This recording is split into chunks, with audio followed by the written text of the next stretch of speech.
Fala, galera! Bem-vindos ao Pod Nelson Além do Jogo, aqui diretamente do Multi Estúdios, na praça de alimentação do Shopping Parque Jacarepaguá, aqui na zona oeste do Rio de Janeiro. E hoje estamos recebendo aqui o Dr. Fábio Marcelo, fisioterapeuta. Seja bem-vindo, Dr. Fábio. Ou Sábio só, né? Fica mais fácil assim pra gente, né? Fica mais fácil.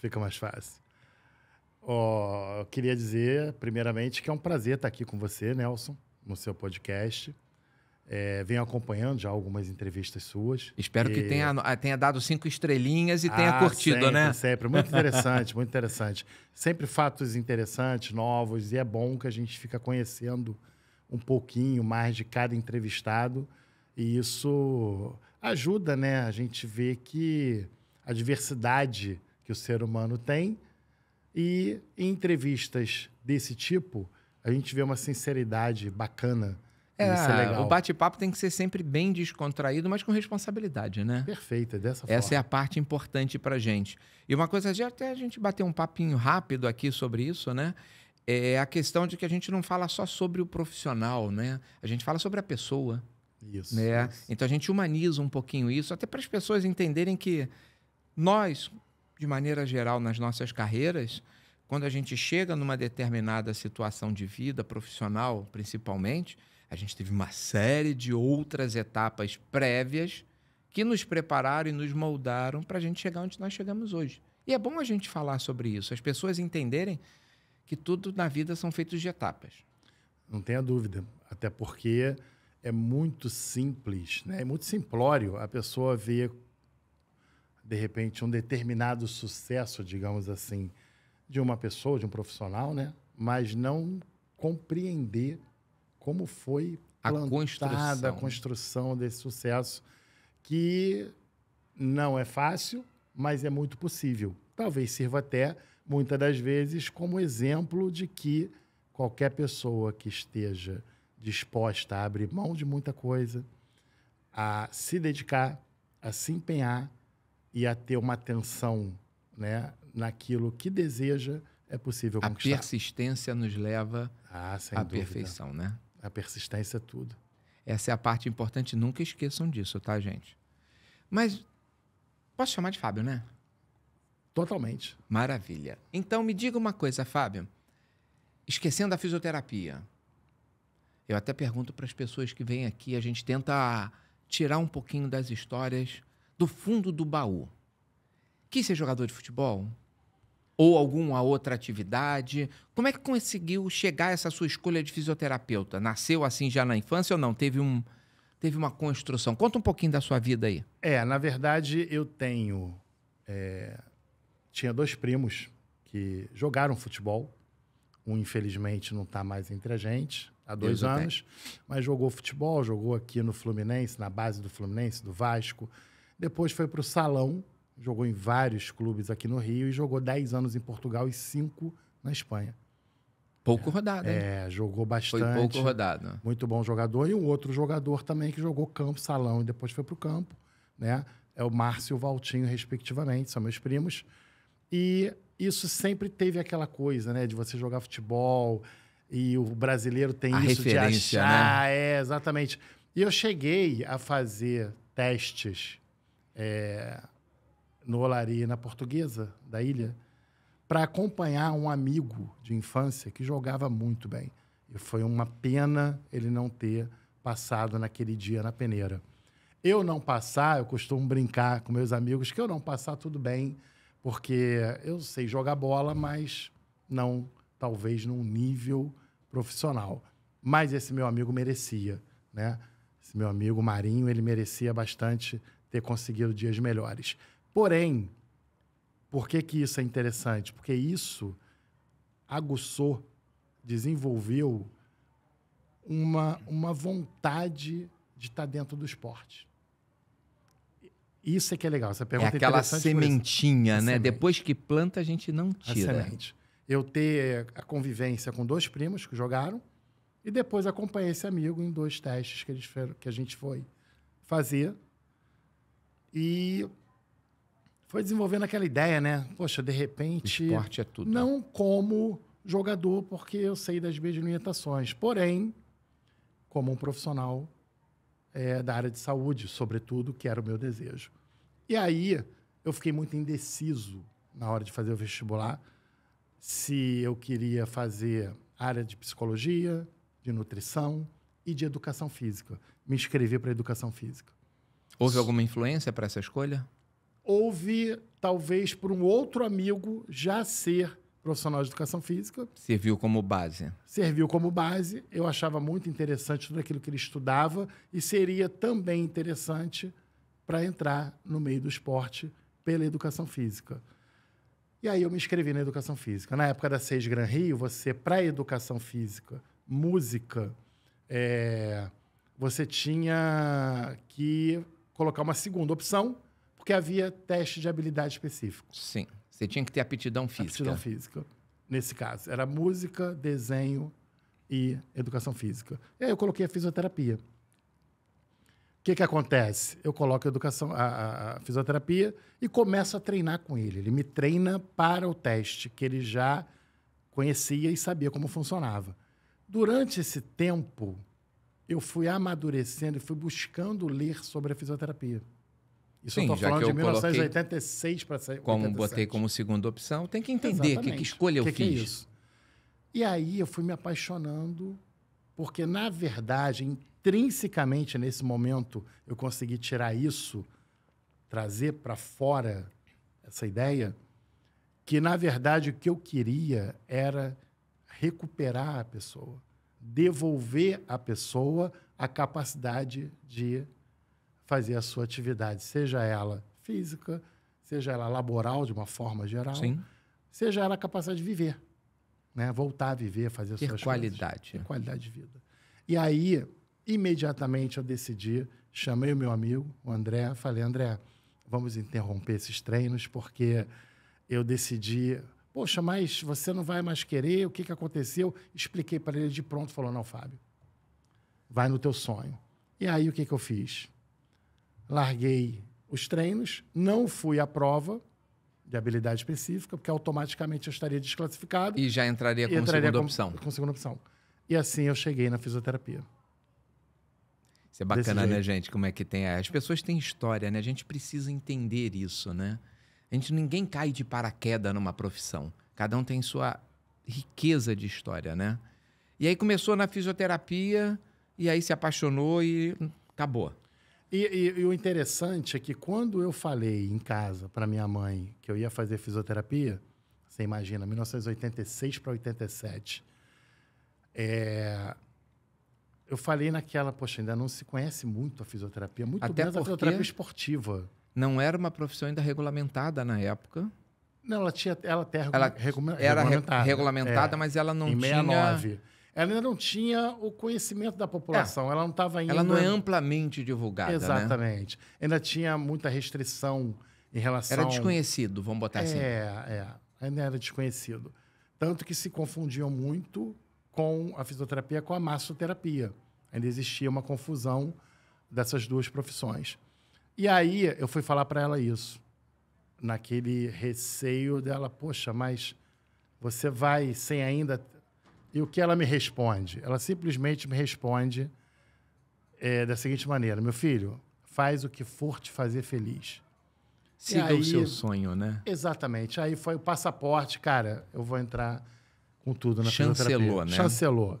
O apoio familiar é muito importante em tudo que a gente faz, né? Mas uma escolha dessa, é a sua profissão, é o seu futuro. É o destino, né, que você vai traçar para a sua vida, né? Perfeito. Você pode mudar no meio do caminho, faz parte do processo. Mas aquele primeiro passo é o mais difícil a ser dado. É o mais difícil. Primeira opção que eu digo de mudança, né? Eu vou sair do conforto da minha casa para ganhar o mundo, né? E eu tenho uma janela de opções enormes e eu tenho que escolher para qual janela eu vou. Exatamente. Escolher aquela e vamos embora. Exatamente. Se você tem um apoio da família, de amigos... É importantíssimo para a gente ter sucesso. Fundamental. E aí começou, fez fisioterapia, se formou. E aí, fisioterapia naquela época não era específica para esportiva. Era fisioterapia. Fisioterapia. Né? E aí teve alguma mudança e escolheu fisioterapia esportiva? Então, a pergunta é Como é que interessante, ficou porque isso? nessa época a gente não tinha muito as especialidades. A gente tinha a parte de neurofuncional, de traumatortopedia. Essas eram bem clássicas. É onde tem o Respiratória. maior, né, índice, né, de lesões. Exatamente. E aí, a esportiva ainda estava muito engateando. Muito, muito, muito. Em um ou outro lugar, existia algum fisioterapeuta fazendo algum trabalho, lutando, batalhando para que a fisioesportiva se estabelecesse. E eu fiz um estágio no Vasco da Gama em 89, antes de me formar em 90. Tanto que eu fiz esse estágio, foi muito bacana, me acrescentou muito, conheci grandes pessoas que depois, já profissional, eu convivi com eles, mas eu fiquei muito inseguro em seguir essa carreira esportiva, porque eu não via muito como fisioterapeuta atuar de fato. Até porque né? essa época ainda era a questão do massagista, era o que cuidava. Exatamente. E aí, eu não fiquei um fisioterapeuta generalista, porque eu sempre gostei da área de traumatortopedia e da parte de neurofuncional, mas optando sempre pela traumatortopedia. E aí eu fui seguindo o meu caminho, fui trabalhando em outros locais, até que... sabe aquela história? Eu não sei se eu vou querer, mas quem eu não sei se eu vou querer está me querendo. Porque, coincidentemente, eu acabo recebendo um convite para integrar o Departamento de Saúde do Flamengo em 93. Já não tinha pretensão de ficar no esporte, porque eu fui deixando, sabe? Se acontecer, aconteceu. Sim, o destino vai se destino encaminhar. vai me indicar, eu preciso fazer minha vida. E aí eu recebo... Estava clinicando já essa época? Já estava clinicando, já estava trabalhando, estava bem empregado, já dando aula na faculdade de graduação de fisioterapia, até que chegou a oportunidade do Flamengo. E aí eu falei, cara, a proposta que era do trabalho da fisioterapia é que me seduziu, porque... Já era o Dr. Runca essa época? Já era o Dr. Runca, ele que me leva para o Flamengo. Com qual intuito? Fábio, a gente precisa dinamizar o trabalho aqui da recuperação. E eu queria muito introduzir no Flamengo um trabalho onde ele não só se recuperasse da questão funcional, mas que a gente desse a esse atleta as condições para que ele retornasse ao trabalho físico em condições de suportar o trabalho físico e não bater e voltar. Então, toda a recuperação a gente fazia até o final, de determinado momento até o final, com a convivência da preparação física depois da fisiologia. E nesse ano de 93, ele leva também um fisiologista, o Paulo Figueiredo, né? Que é um grande profissional, um grande amigo. E aí a gente introduz no Flamengo a fisioterapia em 93. E aí, a partir daí, todo aquele receio que eu tinha anterior vai por água abaixo. Desfez. E eu falei, cara, agora é a hora de mostrar que eu tanto queria essa oportunidade de mostrar a importância da fisioterapia esportiva, eu estou tendo essa chance. E logo no Flamengo, E logo né? no Flamengo. Então, eu fui o primeiro que fisioterapeuta. Que é uma fisioterapeuta. vitrine gigantesca, né? Eu tive a honra de ser o primeiro fisioterapeuta do futebol do Flamengo. Isso marca a sua vida, marca a parte profissional e muda um pouco o rumo da sua vida profissional, né? Muda completamente. Não é nem um pouco, né? Muito, né? Muda bastante. Porque isso, a questão, o fato de eu ser o fisioterapeuta do Flamengo naquele momento, os acontecimentos eles vão se encaixando, né? Como se fosse um Lego. Sobretudo quando você busca que se encaixe dessa forma. E algumas coisas aleatórias. Por exemplo, em 94, já no meu segundo ano de Flamengo, eu tenho... eu tive a oportunidade, em outubro, se não me engano, de cuidar da última recuperação da artroscopia do Zico, quando ainda jogava pelo Kashima. Ele veio para o Brasil, fez a cirurgia e foi se recuperar no Flamengo. Coincidentemente, eu estava lá, o conheci, fizemos uma recuperação que foi muito bacana. Ele com 41 anos de idade e se recuperou de uma artroscopia para retirar um pedaço do menisco, fazer uma limpeza, que é natural, normal, em 20 dias. E volta para o Japão, completa seu ciclo nos últimos jogos e depois se aposenta e vira diretor. E aí ele me leva para o Japão. Então você vê como é que uma coisa foi Vai puxando a outra, né? né?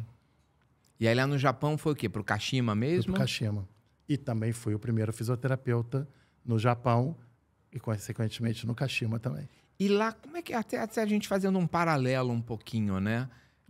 Da questão de cultura. Tudo bem que a gente sabe que o Zico é um ídolo, né? É idolatrado até hoje no Japão. Sim, sim.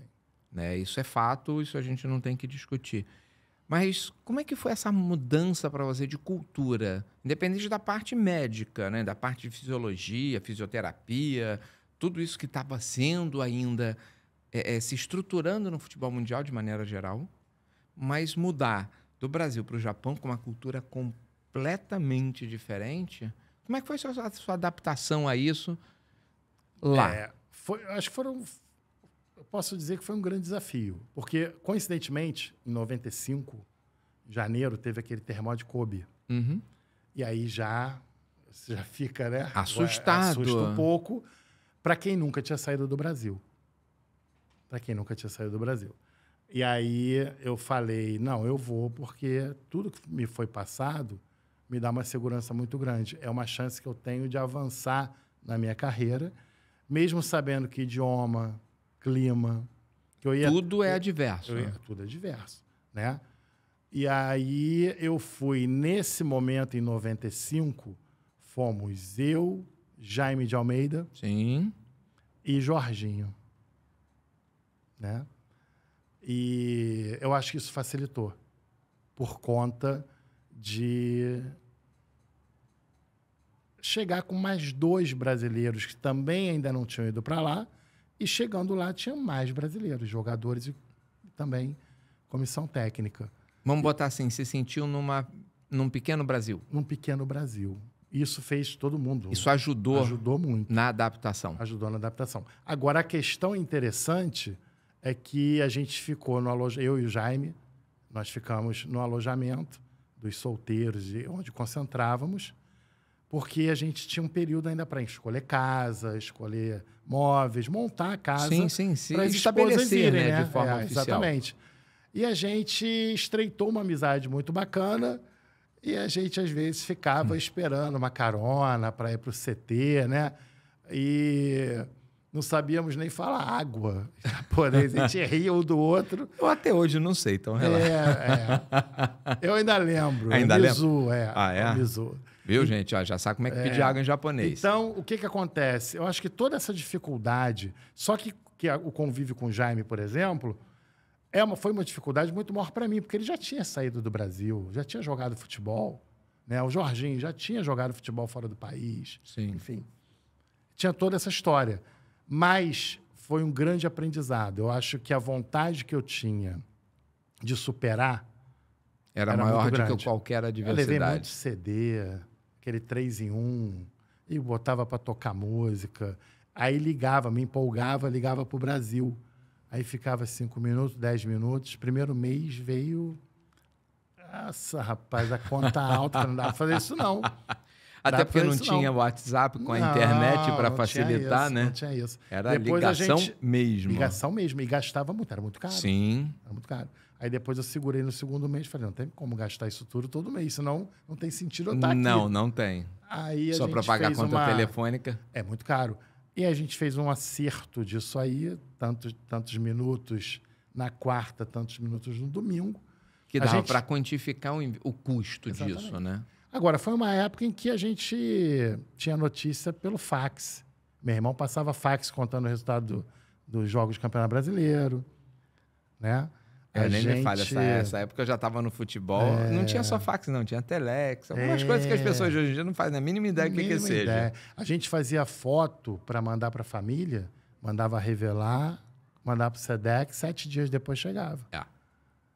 Aí começou lá aquelas fotos que você ia, como se fosse fazer uma 3x4, que fazia um fundo para criança, sobretudo, né? E aí a gente, caramba, a câmera digital estava saindo, câmera digital. a gente começou a ter esse contato, que na verdade mais adiante, só que... Com o avanço da De fato, tecnologia, e na tecnologia. realidade num local que, né, participou muito do desenvolvimento da tecnologia naquela época, né? Sim, ainda mais lá. 94, se eu não me engano, que começou o Walkman Sim. da Sony. Foi por aí, né? Alguma coisa assim, porque a gente está ficando velho, Hoje, relaxa, a gente esquece as verdade. datas. Hoje a gente liga e faz chamada de vídeo. É. Conversa. Oi, meu filho, está bem? Tá? Isso aí. Como se todos estivéssemos Sim, com juntos. certeza. Na época, não. Na época era bem difícil isso.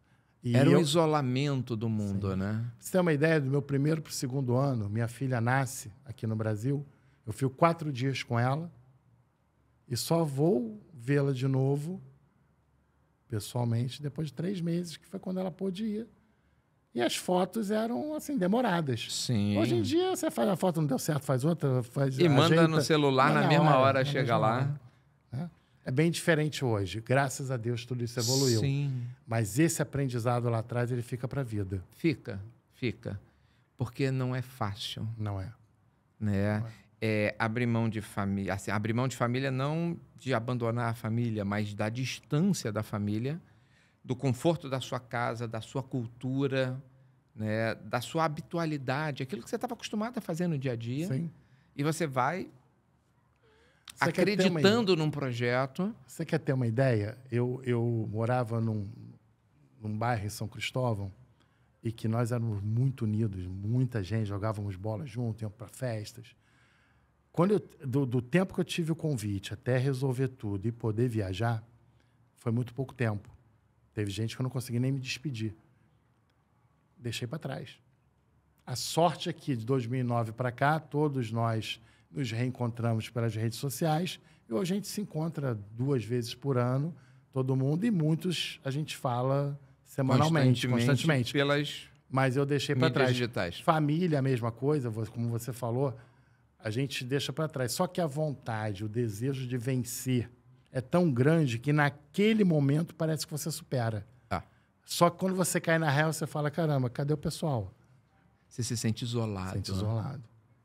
E quem não estiver preparado psicologicamente, surta. E nessa época também não tinha um profissional de psicologia na parte esportiva. Não. Até para também dar um suporte nessa mudança. Era com a cara e a coragem. Cara e a coragem. Se você estava afim de vencer, você ia. E os 3 primeiros meses lá também, quando eu fui, eu fiquei sozinho, até minha esposa pegar o visto de que trabalho. Lá não é também, fácil. Não é. E aí demorou um pouquinho. Então, eu fui ver alguém, assim, que eu via todos os dias, só 3 meses depois.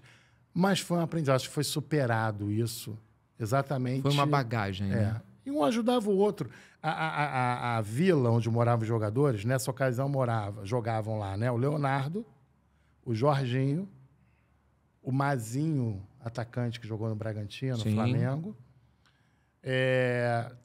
Logo depois, o Moser foi para lá também. Ou seja, levou o time do Flamengo todo. O Rodrigo Mendes foi substituir o Leonardo, que foi para o Paris Saint-Germain. O Rodrigo Carbone, filho do Carbone, treinador, também foi para lá jogar. Então, eram alguns brasileiros jogadores. Preparador físico, depois foi o saudoso Marcelo Pontes, amigo meu de faculdade. Cantarelli era o treinador de goleiro. Né? O Eduzinho, filho do irmão do Zico, era o treinador inicialmente, depois foi o João Carlos. E que jogava muita bola, hein? Exatamente. Já tinha o Jonas, que era jogador, parou de jogar, virou auxiliar técnico. Então tinha um brasileiro, tinha bastante brasileiros. E a gente se fora a idolatria do Zico lá, né? Ele... Não tinha como ficar sozinho, né? Não tem como. E isso aí é importante, porque quando eu chego no Kashima, o brasileiro já é muito bem recebido, porque ele já deixou isso lá. Eles falavam português, eles forçavam para falar português para nos agradar. Você ia, por exemplo, no supermercado, já sabiam que você era do Kashima e o passaporte que o Zico deixou já valia para você. Você já era bem tratado por ser de lá, entendeu? Então, assim, qualquer lugar que você... Os restaurantes que a gente ia, que nós frequentávamos, né? Éramos todos muito bem tratados pelo legado que que foi deixado. E quando ele estava lá, ele ia com a gente jantar, jogar um futebol. E aí parava o restaurante, parava exatamente. Então, assim, era sempre muito respeito, até hoje, né? Muito Sim, até respeito, hoje, muita até hoje. gratidão, É. né? E isso é importante, porque eu acho que isso aqui norteia tudo. E isso me ajudou muito a observar e a ver, cara, é muito bacana você deixar um legado e aquilo ficar para sempre. Perpetuado, Perpetuar. né? Você chega no shopping da cidade, tem uma estátua de tamanho natural dele. Em frente bacana, ao né? ginásio tem uma estátua, entendeu? É óbvio que eu tirei uma foto em frente à estátua para eternizar aquele momento naquela ocasião. Sim, com Entendeu? certeza. Então é muito bacana. Foi um... E ficou quanto tempo lá? 2 anos, depois eu volto. Eu participei do primeiro título do Kashima. Hoje é o detentor de... Acho Dos que, se não me engano, recordes, né? são 8 títulos da J-League. E depois eu volto em 2001. Aí eu volto quase com a mesma equipe que estava No projeto inicial. do projeto inicial. João Carlos era o treinador, Marcelo Pontes, preparador físico, eu fisioterapeuta, e o preparador de goleiro, que ao invés do Cantarelli, foi o Mazzaropi. E aí a gente Só fez... fera, né? Só fera, só fera. E lá na primeira equipe que a gente estava, ainda tinha o treinador de goleiro, que era o Abelha, que jogou no Flamengo também. Então éramos muitos Uma equipe brasileiros. poderosa. E todo mundo gente boa demais, sabe? Então a gente conviveu muito bem nesse período. Aí eu volto em 2001 para o Nagoya Grampus, um outro time, numa outra cidade. E a gente fica lá também mais um ano. E aí sua aventura exterior terminou? Olha, ela volta por uma breve passagem pela Rússia para cuidar de 2 jogadores em 2010. Aí foi pontual. Foi pontual. Eu fui para cuidar deles. E quais Fui pra foram os cuidar. atletas? Foi o Rodolfo, zagueiro do Fluminense, que depois jogou no Vasco, Grêmio, jogou muito tempo no Lokomotiv Moscou. E o Wagner, que estava lá também, que foi o meia, que era do Cruzeiro. Depois jogou no Fluminense, depois jogou no Vasco. E ele estava lá também. Cuidei dos 2, né, das lesões que eles tinham, e voltei para o Brasil. E aí voltou e assumiu mais algum clube? Porque você já falou Vasco, que foi o início. Eu estagiei no Vasco. Flamengo, Então, montando. Mas eu sei que você passou pelo físico. Fluminense também. Então, eu trabalho no Flamengo 93, 94, monta físio lá, vou para o Japão, depois volto, depois retorno em 99 Flamengo, fico 99, 2000. Em 2001 eu volto para o Japão. Aí depois, quando eu volto do Japão, venho para o Fluminense, aí já com o Romário. Eu tinha conhecido em 99 e a gente vai para o Fluminense junto. Na verdade, antes do Fluminense, eu passo no Vasco, porque quando o Romário vai decidir aquele título Vasco com São Caetano, o Romário sai machucado, né? Que o alambrado cai, aquela coisa toda. E ele me liga e pede, mesmo eu não sendo do Vasco, Para para cuidar. cuidar. E eu cuido dele. Na verdade, tudo muito corrido, porque não ia ter mais jogo. Tinham decidido, né? Que iam suspender aquela Futebol à decisão. época. À época. E aí, de repente, faltando 6 dias, mais ou menos, para a decisão, para a data que eles colocaram, vai ter o jogo e todo mundo volta de onde estava. Né? A gente viajando já de férias, alguns jogadores contrato encerrado, e volta todo mundo para jogar. E a gente pega esses 6 dias e faz de um limão uma limonada. Ele se recupera, joga, ainda vai muito bem na final, faz gol, dá passe para gol, enfim. Ele jogava de qualquer jeito. Ele né? jogava de qualquer jeito, ele É fora da curva. é fora da curva. E aí o que acontece? Ele me chama para o Vasco. Só que eu tinha acertado a volta para o Japão. Aí ele fala, quando tu voltar do Japão, você vai para o Vasco. Só que aí ele saiu do Vasco. e Não, foi aí pro- eu vou. Ainda Eu pega vou, ainda um pedaço? Ainda pego ele no Vasco. Pega na transição, Na então. transição, e depois a gente vai para o Fluminense. Aí fico no Fluminense, depois vou para o Boa Vista. 2 grandes amigos, um grande amigo meu me indica para Série B do Boa Vista em 2006, ia para o Octogonal. E parece que o departamento médico todo tinha sido demitido, aconteceu alguma coisa lá, e esse amigo meu fala, Fábio, preciso de você. Isso num domingo, para começar na segunda. Preciso de você. Porque os donos do Boa Vista precisam montar isso que vai começar. E eu vou para lá. Nessa época já era o JP, não, né? É, o JP, É o JP, né? e o falecido, saudoso Zé Luca, Tá. né? E o JP, os dois, eu vou lá e vamos embora. E aí a gente é campeão da Série B, sobe para A, onde está até hoje. Sim. E eu fico lá, fiz 5 campeonatos cariocas com eles. Bacana, bacana. É, bacana. O projeto lá deles é bacana. Muito bacana. O JP é um Era o antigo querido. Barreira, para quem não sabe. Barreira, de Bacaxá, né? É. O projeto dele é bacana e o JP, assim como o Zé Luca eram pessoas sensacionais. Até hoje, quando eu encontro o JP, é com muito carinho que a gente conversa. Respeito muito grande um pelo outro. E a gente faz o trabalho, eles sobem. Aí eu faço mais 5 campeonatos até chegar em 2010, quando eu vou para a Rússia. Faço esse trabalho com o Rodolfo e com o Wagner. Chego no Brasil.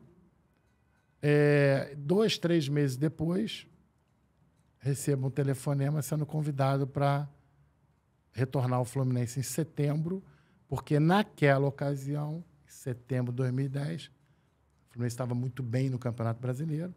Tinha, o pessoal gosta de falar no linguajar do futebol, tinha aquela gordura, alguns pontos, que foi perdendo quando estava ausente o Fred, o Emerson Sheik, o Diguinho e o Deco, machucados. Porém, o Fred parece que tinha tentado voltar 2 ou 3 vezes de uma lesão na panturrilha, não tinha dado certo. E aí houve uma reviravolta lá que eles me convidaram, né? Para poder recuperar. Para que eu fosse lá para o Fluminense para tentar ajudar a recuperar. Eu fui, deu certo, a gente recuperou, acabamos campeões, com 2 pontos na frente do Cruzeiro, bem espremidinho, na última rodada. Sem emoção não tem graça. Por isso que é futebol, né? Exatamente. E aí eu fico no Fluminense. Tinha campeão de novo em 2012, carioca e brasileiro. Em 2013 eu saio. Mudanças. Chega treinador, traz comissão. Normal. Normal, aquelas coisas do futebol que a gente já está habituado. Sim. E aí eu saio do Fluminense. Então, minha saga no futebol, digamos assim, é essa. Tivemos convite também de alguns outros clubes, assim, mas que naquele momento, para mim, não interessava, porque eu não ia conseguir dar conta de tudo que eu estava fazendo naqueles momentos, né? Também tem isso. Já foi o tempo, quando você está querendo entrar, você vai de qualquer jeito. Você abre mão de muita coisa. Muita coisa. Depois você vai pesando, né? Você vai ficando mais experiente, vai pesando. Porque não é só o financeiro. Não é só o financeiro, não é. É o familiar, é o profissional. Por isso que hoje, quando um jogador... É o físico. Total. Mental. Sim. Cobrança muito grande. Cobrança muito grande. E a gente, eu costumo dizer, o fisioterapeuta esportivo, ele cuida de atletas que valem milhões de euros. E o salário que se ganha, por melhor que seja, não tenho que reclamar disso, nunca na minha vida, eu sempre, graças a Deus, tive uma remuneração boa, embora ache que tenha que ser muito mais valorizado pela responsabilidade de quem ele está cuidando, que parece que não é, mas é. Se der alguma coisa errada com um joelho que vale 30, 40 milhões de euros, o cara tem que ir para casa dormir tranquilo, em paz. Não, e não é só o dar um problema naquele joelho. É voltar 2 jogos antes, ele decidir um campeonato. Isso tem preço? Pois é. Não tem. Muito bem colocado. Não só dar um problema, esticando o fato da responsabilidade de ter que dar certo. Toda vez que a gente pega qualquer ser humano para cuidar, a responsabilidade em dar certo, ela é 100%. A gente tem que ter essa responsabilidade, não pode abrir mão. Mas quando você fala de um atleta em termos de valores econômicos, isso tem um peso maior por conta do investimento do capital pessoal. Porém, o que você falou tem uma importância muito grande e que não se dá o devido. Não entra na equação. Não entra na equação, perfeito. Você pega o filé quando recuperou o Ronaldo. Para a Copa? Sim. Quanto que vale essa recuperação que ele fez? Os 2 gols que ele fez no final. E ninguém acreditava que ele fosse voltar a jogar futebol. Pois é. A realidade E se é a essa. gente for pegar, exatamente, e se a gente for pegar Principalmente o número... naquele alto nível que ele jogou. Sim, numa Copa do Mundo, né? Numa Copa do Mundo, aquilo ali... Se a gente se nós fôssemos pensar num scout anual de jogadores que às vezes você não está contando com ele para voltar naquele momento, e que ele volta e faz o gol da vitória, classifica para uma fase além. É a nossa obrigação. Sim, a gente ganha para isso, sim. Mas se ele não está pronto para aquele jogo só para o outro, já era. Já era. Aquele jogo não volta. Já era, não volta mais. Então, eu acho que deveria, sim, ter deveria Sim. ser mais enfatizado isso, porque essa valorização ela tem que existir. Tem que existir. Eu sempre briguei por isso. Não dá para você pegar a dedicação que o fisioterapeuta precisa ter. E a gente trabalha de manhã, de tarde e de noite, muitas das vezes. Já tive situações que a gente trabalhava de madrugada. Sim. Para poder tentar otimizar a recuperação. E conheço vários de outros esportes também que fazem isso. Para poder recuperar um determinado atleta. E não é só recuperar para entrar em campo. Que aí entra uma conta que precisa ser colocada também. Quando esse atleta está dentro do campo de treino, vestindo aquela camisa que tem um patrocínio, tem uma placa com patrocínio, que ele é patrocinado por alguém. Tem um direito de imagem todo associado.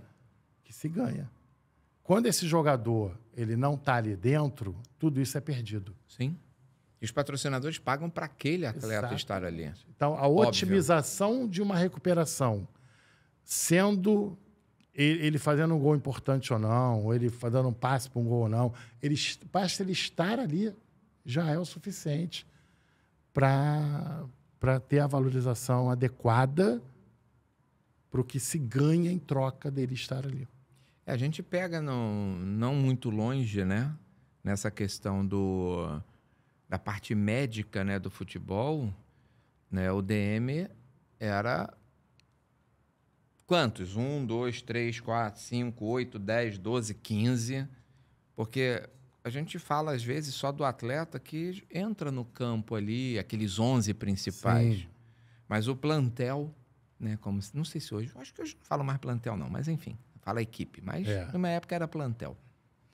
O plantel, ele é 50, 80. Tinha clubes que tinham mais de 100 atletas que faziam parte da equipe principal, né? Obviamente, se seleciona os melhores, vai naqueles 25, onde o treinador vai trabalhar, mas você tem toda uma outra estrutura girando ali de atletas contratados que têm condições de atuar dentro daqueles 25 que vão fazer parte do time principal. Quantas vezes tem departamento médico? Está com 10, 15, 18 atletas. Quanto que se perde de dinheiro deixando o atleta parado no departamento médico? Sim. Muitas das vezes a gente volta num avião, num ônibus, já tratando. Sim. Então, assim, na realidade, é um trabalho. Antes de sair de campo, né? Já está no gelo, já vai para crio, né? Isso. Já está ali dentro, vai para o vestiário, já está fazendo imobilização, já está preparando. Às vezes vem num avião fazendo um aparelho já. É isso aí. Porque joga daqui a 3, 4 dias. Exatamente. Então, o trabalho não para. Não para. É de domingo a domingo. É isso aí. Às vezes tem folga, mas a fisioterapia não tem folga. Não tem folga. Porque não dá para parar de tratar a pessoa. Porque tem sempre jogador no departamento médico. Exatamente. E não é só o machucado, o lesionado. Tem a manutenção preventiva. Sim. Aqueles que fazem para fazer a manutenção. É jogar sempre em alto desempenho. E aí você tem a parte fisiológica que não aguenta, né? Sim. Então você precisa fazer manutenção, é que nem o seu carro, né? Exatamente. Você troca o óleo, você verifica a pastilha. Eu costumo brincar, falar que a gente faz o alinhamento, o balanceamento e a cambagem. Exatamente. Para poder deixar Apesar o atleta... de que alguns continuam cambaleando, né? Às vezes sim. Né? Mas é importante fazer isso, né? É importante. Por isso que essa valorização, eu sempre falo sobre ela, porque eu peguei uma época em que a gente tinha um fisioterapeuta no clube, porque era o que se podia ter. Sim. Hoje a gente tem Ou até... que se entendia que era necessário isso, que era ter. necessário ter. E hoje a gente sabe que tem clube que tem 4, 5, 6 fisioterapeutas. E alguns específicos só ficam naquele atleta. Exatamente. A ou B de acordo com o valor econômico de cada um. Exatamente. Óbvio, o Neymar lesionou 1 ano, 9 meses de recuperação. Ele tem que ter um fisioterapeuta de acompanhamento diário com ele. Diário. Quanto que ele vale? Quantos bilhões de reais? Pois é. Ele tem que ter um fisioterapeuta, ou seja, deve dormir e acordar. E que normalmente Respirando ele. Normalmente a gente não sabe, não falo especificamente de casos X ou Y. Mas o que eu posso dizer é o seguinte, eu conheço vários fisioterapeutas que acompanham um determinado atleta e que esse atleta não tem nem o valor econômico de mercado que, por exemplo, o Neymar possa ter, mas que são remunerados pelo próprio atleta de uma forma muito maior do que um clube. Sim. Essa equação não está fechando, essa conta não fecha, né? Sim. Se um atleta consegue remunerar melhor um fisioterapeuta do que um clube que tem 25, 30 atletas recuperados, essa conta não tá funcionando. E principalmente tem uma coisa na parte médica, né? Assim, eu sempre fui, só para deixar claro, eu sempre fui adepto à medicina preventiva. Eu não quero ir para o hospital quando estou doente. Eu não quero ir ao hospital. Então, para eu não ir, você tem que ser preventivamente você se cuidar. Exatamente. A melhor parte da vida é você ser precavido em tudo, inclusive na saúde. E aí, nessa questão, tem atletas que acabam construindo confiança no profissional. Sim. Por essa questão preventiva e até numa lesão, efetivamente, Sim. né? Eu, quando conversei aqui com o nosso amigo Odir, né?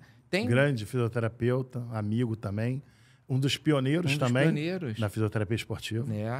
E o que acontece? Tem atletas que não importa onde estão jogando, fora do Brasil ou no Brasil. Se ele se machucou, Odir, você tem como me atender? É isso aí. Porque tem confiança no profissional. Confiança. E muitas das vezes o fisioterapeuta já conhece bem como funciona aquela parte toda mecânica do atleta. Sim. E já sabe os atalhos para otimizar essa recuperação. E essa parte da confiança é muito importante. Não, fundamental. Fundamental. Eu costumo dizer o seguinte, quando você trabalha num clube, o atleta chega lá, ele não te escolheu para atendê-lo. Ele pode passar a te adorar. Sim. Mas ele não te escolheu. Quando eu estou na minha clínica, o atleta vai me procurar, ele me escolheu. Sim. Então, quando ele não me escolhe, que eu estou no clube, eu tenho que fazer com que ele compreenda e entenda melhor o que eu quero para ele e me conheça bem. Então, eu vou fazer de tudo para que ele me tenha como um escolhido. Entendeu? Mas é diferente isso. A relação é outra. A relação é outra. A relação é outra. E qual, assim, tem algum atleta que... Família, atleta... não. Lesionou. Fábio, tô com um problema aqui, meu LCA, eu não sei o quê, e eu tô ruim, e eu preciso jogar, me socorre. Tem algum assim? Sempre vai ter aqueles jogadores que confiam, como você falou, no seu trabalho e vão sempre buscar a sua avaliação. Muitas das vezes, até fora do clube. Ele está num clube, mas não está seguro. Ele confia naquele profissional. Confia naquele profissional que vai fazer. Então tem sim. Tem atletas agora nem tanto.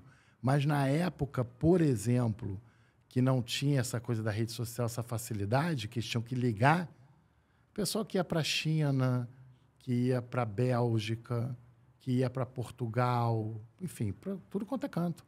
Não precisa ir muito longe. Eu, na minha clínica em 2003, se eu não me engano, não sou muito bom de data, posso errar, eu recebi para tratar o Adriano e o Reinaldo, atacante. O Reinaldo veio do Paris Saint-Germain, o Adriano da Inter de Milão. Eles tinham lá fisioterapeutas, só que os dois não estavam evoluindo bem, foram trazidos para cá com diferença de uma semana. E aí confiaram, obviamente, no seu trabalho. A gente cuidou do trabalho dele, resolveu os problemas deles. Assim, ou ligando. Eles ligavam, né? Eu tô com isso, o que eu faço? Uma consulta remota? Você quer ver... isso aí até hoje acontece. Até teve um episódio muito interessante... Que hoje é a telemedicina, né? Teve até um interessante, eu fiz um podcast com o Wilson Gotardo. Tá. E o Gotardo é interessante porque a gente se conheceu em 94 no Flamengo, se eu não me engano. Ele é campeão pelo Flamengo em 92 e vai para Portugal. E aí ele opera o joelho, vem para o Brasil para tratar o joelho. A gente cuida da primeira fase, depois ele volta para Portugal.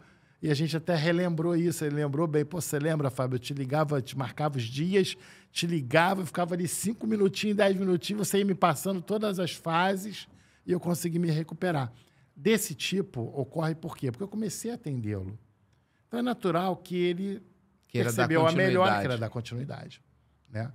Então sempre acontece isso. Os atletas tendem a fazer. E hoje, o fisioterapeuta está com a porta do exterior está aberta já faz muitos anos, exatamente por essa turma que veio antes, né? Como você citou aí, o Filé, o Odir, eu, o Antônio Carlos, que hoje trabalha com o Zico, foi para o Kashima também me substituir. Enfim, esse pessoal que lá atrás abriu essa porta para que a fisioterapia esportiva brasileira fosse uma das melhores do mundo. E eu não hesitaria em dizer que é a melhor do mundo. Isso eu iria lhe perguntar agora. A melhor do ele mundo. Tirou as palavras da minha boca. É a melhor do mundo. O ponto que a fisioterapia brasileira está, na sua opinião, óbvio, né? Em relação ao cenário mundial. Porque hoje é tão quão importante para todo mundo ter uma ampla recuperação. Rápida. Sim. E rápida e salutar. Né? Sim, lógico. Com capacidade total. Porque senão era mais fácil fazer uma infiltração, recuperou, joga e morreu o assunto. Agora, ali na frente, já era. A fisioterapia, de uma forma geral brasileira, ela está no topo hoje do mundo. E a esportiva, eu posso te assegurar que é a melhor. O que acontece? A gente consegue aliar a mão e a aparelhagem. Antigamente, a gente tinha dificuldade na aparelhagem. Com essa coisa dos centros de treinamentos, todos os clubes montaram seus CTs com o que tecnologia, tem de high-end, né? O que tem de topo, né? E aí a mão, tem o país XYZ que tem uma terapia manual boa. Sim, tem. Mas por que eu digo que a nossa terapia manual associada a todo equipamento é melhor? Porque a gente tem uma coisa que o nosso toque ele vai além da solitude da terapia manual. Essa coisa de você, essa inter-relação pessoal que favorece absurdamente a recuperação. É um psicólogo também, né? Você força... A gente sabe hoje que a ativação, entendeu? De determinadas áreas cerebrais, ela é muito importante para você ter bons resultados.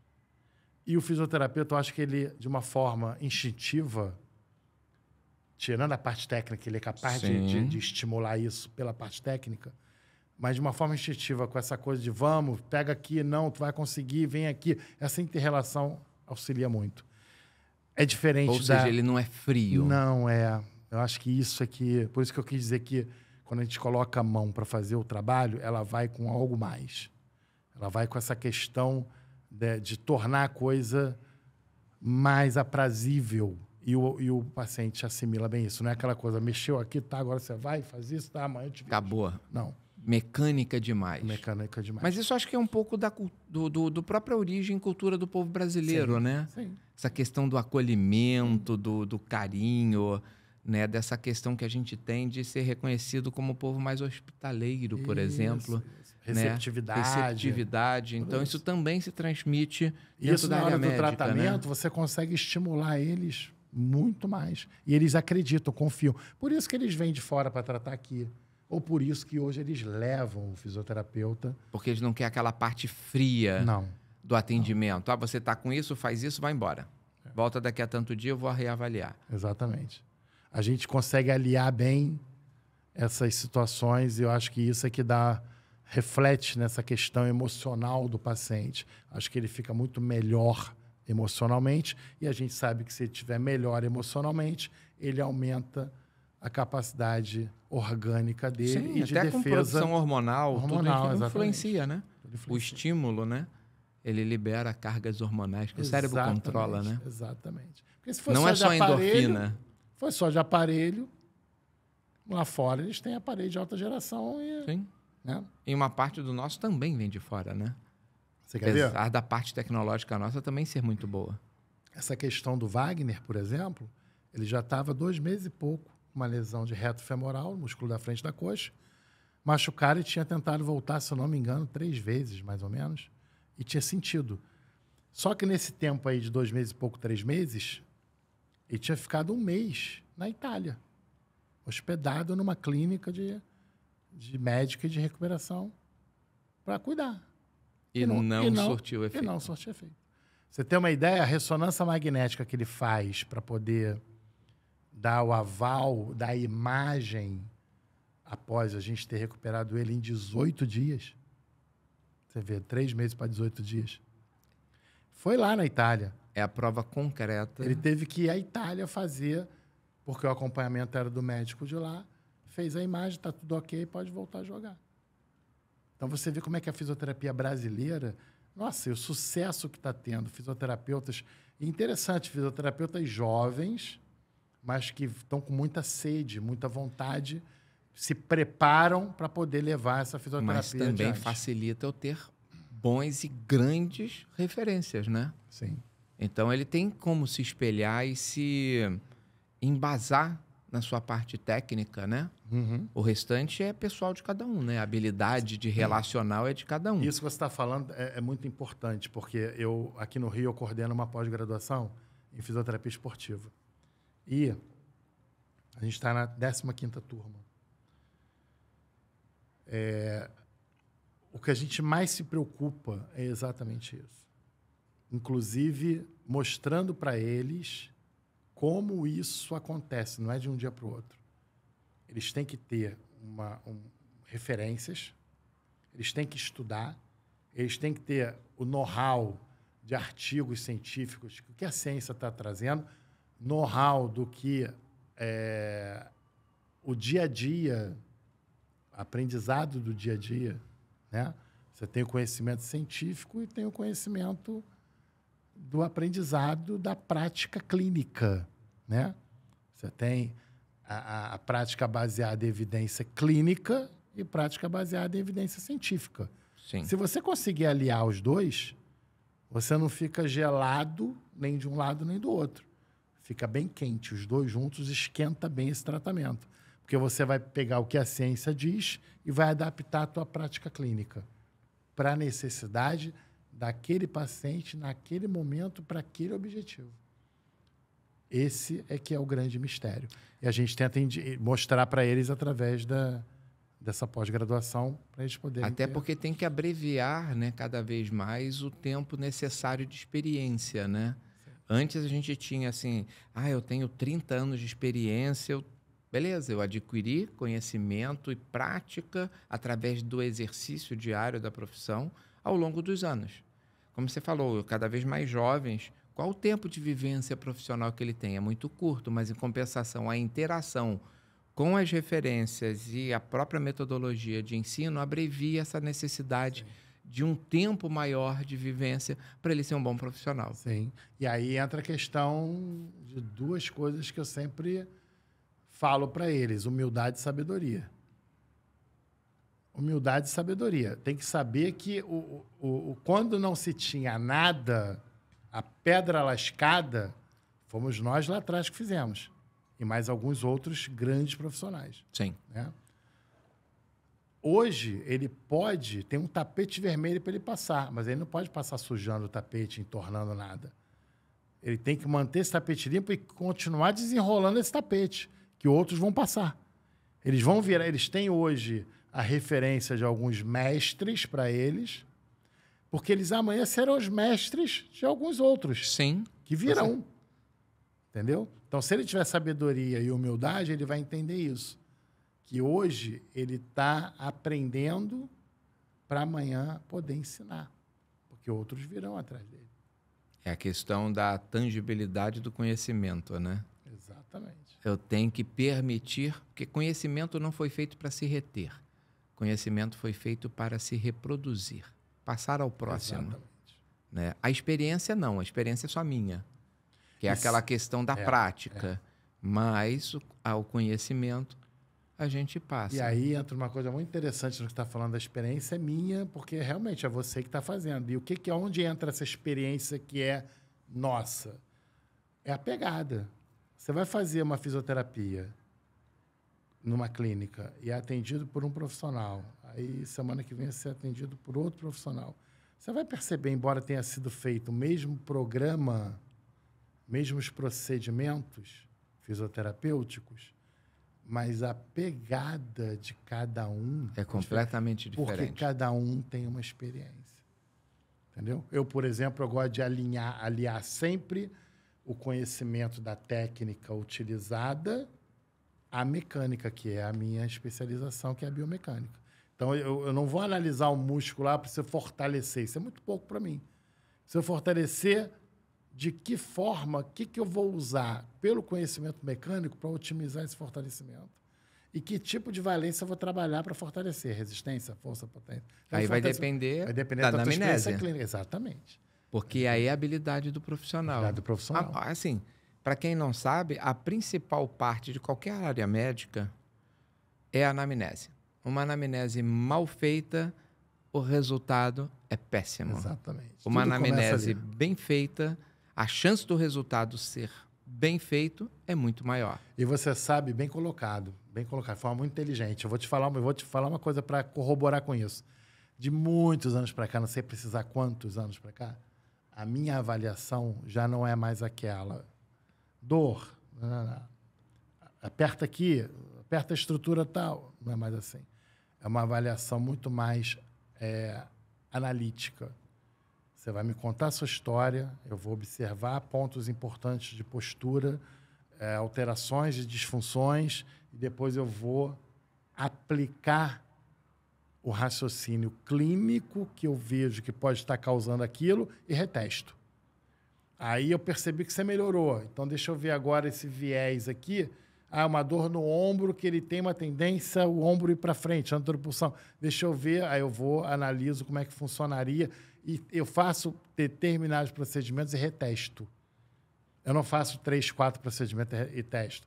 Eu faço 1 a 1.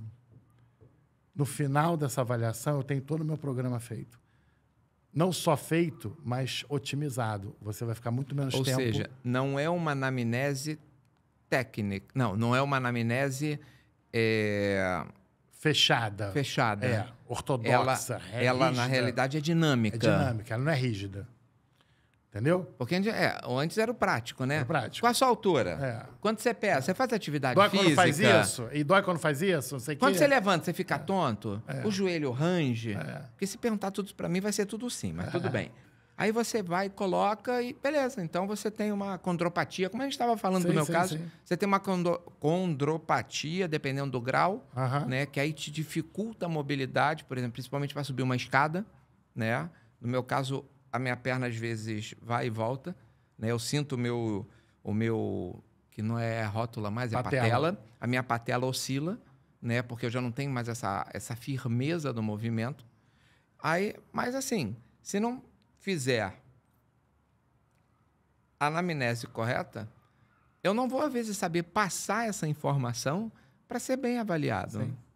Então, num caso como o seu, só para ilustrar, você pode pegar e fazer um teste em determinadas angulações do joelho de um determinado movimento como a extensão. Eu posso ver o grau de rotação que o seu quadril está apresentando, o grau de mobilidade que o seu pé está apresentando, como está o balanço do seu ombro com sua pelve. Cada momento que eu estou vendo isso, eu retesto naquilo que te dói. Para ver se isso influencia no resultado. Se influencia no resultado ou não. E depois disso, você tem certeza do que influencia mais ou menos ou do que não influencia em nada. E, às vezes, o que não influencia em nada está como na literatura o que mais influencia. E, no teu caso, não está influenciando em nada. E aí você também tem uma coisa importante, que é um erro nosso, tá? A gente já chega pré-concebido com um laudo, né? A gente já chega lá, não, eu tenho isso, doutor. Exatamente. E normalmente não é. Normalmente não é. Fazendo uma similaridade com o exame de ressonância magnética, eu nunca pego o laudo antes para ler. Eu viro o laudo e vou ver a imagem. Sim. De acordo com a imagem, eu correlaciono com o que você tem de dor. Que às vezes a imagem ou o laudo, ele é feio, mas que não tem nada, não traduz nada porque tu sente. Sim. Por isso que muita gente não entende. Aí eu vou usar uma de bem didático, tá, gente? Ele vai me corrigir se eu estiver falando besteira, por favor. Por isso que o exame se chama de exame complementar, porque ele complementa a análise clínica do profissional que você está se cuidando. Exatamente. Ou se consultando. Por isso que é fundamental a gente saber separar isso e não ir reto. Por isso que essa avaliação que eu faço já há muitos anos, ela me dá um resultado muito melhor. Entendeu? Então, por que vai me dar um resultado muito melhor? Porque eu estou abordando vários fatores de risco que levam àquela dor. E o exame não faz essa filtragem. Não faz essa filtragem. Ele só mostra a lesão. Exatamente. E de forma estática na maioria das vezes. Então, aquela imagem não corresponde aos fatos, parafraseando o Cazuza. É isso aí. É. Né? E então, assim, a gente tem essa importância, né, do bom profissional para um bom resultado, né? E a gente falando um pouquinho disso, até porque o nosso papo está chegando naquela reta final, porque passa muito rápido. Impressionante. Que nem a quantidade de pessoas que passam aqui nessa praça de alimentação. Que, diga-se de passagem, é um barato. É um barato, né? É um Toda barato. hora tem um dando tchauzinho. Não sei se às vezes vaza na gravação, eu fazendo, porque não tem jeito. Barato. Toda hora tem um que bate ali, dá um tchauzinho, faz o coraçãozinho. Principalmente as crianças gostam, né? Sim. Porque olham pra gente e falam, gente, tem gente famosa gravando lá, né? É uma grande sacada. É hora que a gente vira famoso. É uma grande sacada. É uma grande sacada. Acabamos de falar. Tá Acabamos vendo? de falar e já temos um exemplo aqui acontecendo, né? É verdade. E é legal por isso, né? É uma interação muito bacana. É uma interação muito bacana, né? Mas assim, aproveitando essa pegada final aqui, desse bate-papo nosso aqui, seguindo a linha do que eu costumo fazer com os outros bate-papos das pessoas que eu recebo aqui, né? Às vezes eu falo do negócio, às vezes eu falo da pessoa, às vezes eu falo da profissão. Vai depender muito do que a gente vai estar discorrendo durante o nosso bate-papo. Nesse caso aqui é muito específico, porque a gente está falando de fisioterapia, está falando de fisioterapia esportiva, brasileiros muito importantes nesse cenário de recuperação, muito desenvolvimento tecnológico para auxiliar e até potencializar o trabalho dos nossos profissionais, né? E aí eu vou lhe fazer uma pergunta. Aonde nós vamos estar daqui a 10 anos na nossa fisioterapia esportiva? Olha, é uma pergunta muito interessante, ao mesmo tempo difícil de responder, mas eu vou tentar responder. Pelo que a gente está evoluindo tecnologicamente, essa cyber-evolução, eu acho que a gente vai ter muita coisa voltada para essa questão de cyber-reabilitação, que a gente já usa hoje. Sim. Eu acho que a tecnologia ela vai trazer para a gente muita coisa bacana para tornar um tratamento mais efêmero, com uma qualidade melhor. Porque a fisiologia tem ajudado muito, as correntes, por exemplo, da eletroterapia, elas estão cada vez mais evoluindo no sentido de resultados com a parte de fisiologia. São os neuroestimuladores. Exatamente. Essa questão da tecnologia de uma forma geral, de laser, de LED, tudo isso vai estar num topo. Porém, eu acho que a gente vai estar muito voltado para a questão da fisiologia ligada mesmo à sistêmica.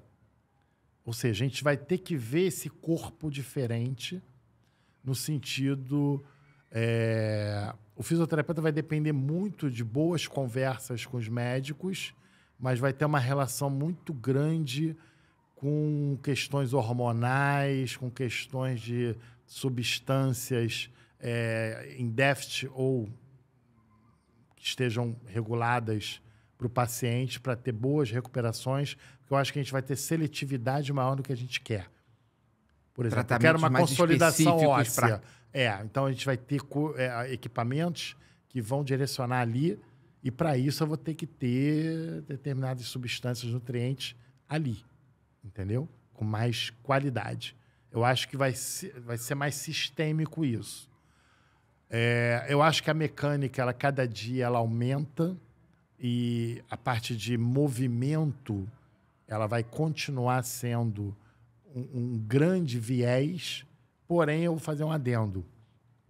Eu acho que eu faço isso já há muito tempo, mas é uma dica.